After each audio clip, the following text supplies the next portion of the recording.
Hey guys, Mechanite here, and recently I did a report on the world referring to it as similar to the game in my world, Dungeons and Dragons. And today we're back with another story from that world. The story of how our two main characters from that are Gladiator and his monster companion met. Jameth Solvayev had met his companion when he had been searching for resources in the part of his life where he was particularly low on resources or tools and not even that good at being a gladiator yet. He had fled to a corner region of the Great Maze, a city built on gladiator arenas for the evil warlock who I covered in my last log to use to fuel his dark scream energy. Now, this area was like mountains, like cliffs, but built of ruined structures. Not ruined by the monsters, but purposefully built that way so the gladiators would have a harder time. Filled with caves and caverns and traps. Jameth Solvayev and the Mercualexon, who we both covered in our last log, were about to meet. Jameth Solvayev had set up camp for the night and slept through it, for he was dangerously low on food, and for that day, for the first day in a long time, he would have to go out physically hunting. As he went out grabbing a spear, as he had not yet gotten his axe, he tried to look for a beast that wouldn't be much effort to kill.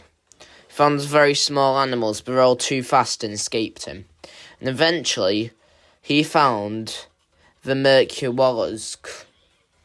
Now, as this beast strolled through the area like a T-Rex, Jameth Solvayev was struck with fear, but he also knew it was the best chance he had to not starve to death. He tried to sneak up on the beast, but had great senses and heard him coming.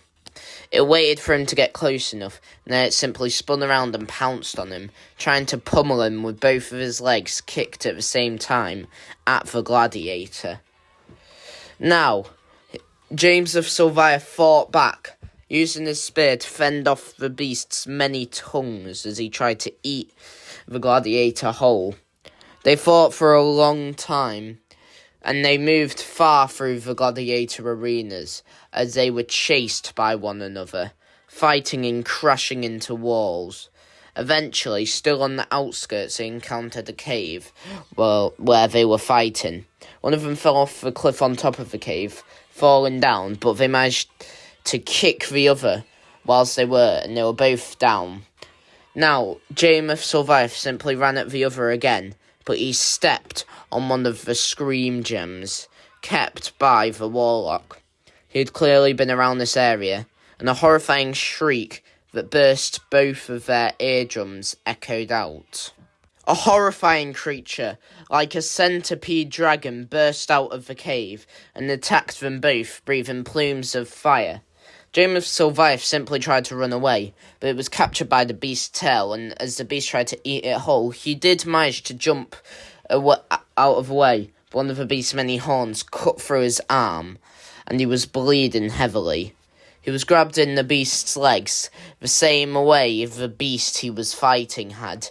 Trapped in the beast's arms, both of them were crashed against walls, thrown against barrels, chests and crates that were scattered across the arena, until the beasts began to fly across to a new area. Now, our gladiator was struck with fear, and they closed their eyes as they weren't yet as fearless as they are now. So, they would later emerge in a new area, carried to it by this mysterious dragon, whose shrieks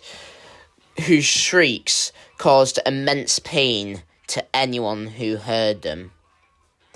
The dragon swung them both and crashed them down as one of its wings were torn. Some people think it was by the Mycazoctron. Others think it was the beast's own plan.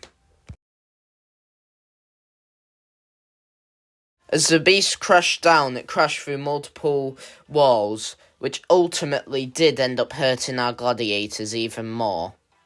Our gladiators landed in the widest circular arena they'd ever been in, filled with obstacles but mostly empty.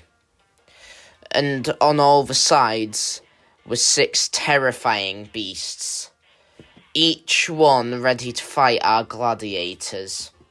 They were scattered through different parts of the arenas, and one was even the beast that our hero, Jameis Sylviath, would have to kill to get his pelt.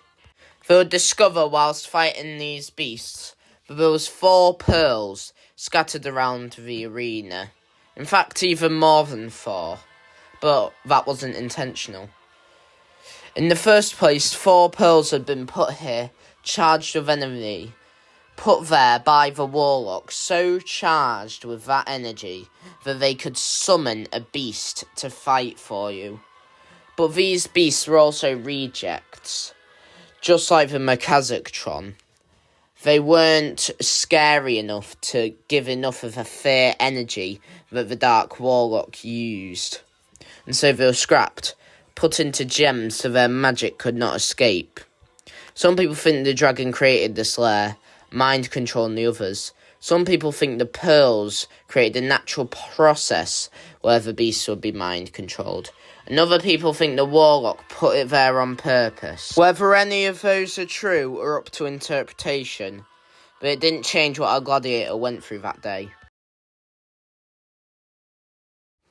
Now, 4 of the pearls still had magical energy in, but the others that were found in the arena had shriveled up and died, gone grey, losing their magical energy. So, they couldn't be used. However, all 4 were found by our gladiator, and they were used to fend off these beasts.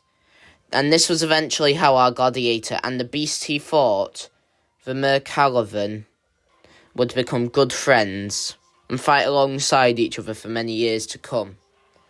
The 4 beasts were a T-Rex-like beast covered in alternating purple and pink fur and a wide Oni-like face, a tentacled kraken covered in hair on its face with dark glowing eyes, a slime ogre whose entire body was dripping with slime and they had multiple eyes and ram-like horns, and finally a 2-headed dragon covered in tentacles and with wings double the height of our gladiators.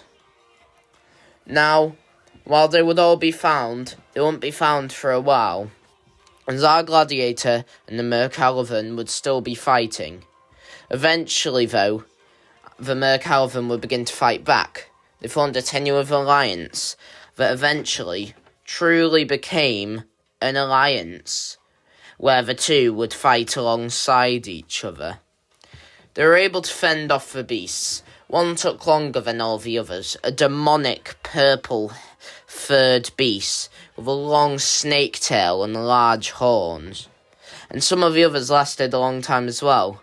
One that was essentially a beetle with giant scythe arms and wings, and the other, the beast that gave our gladiator his hide.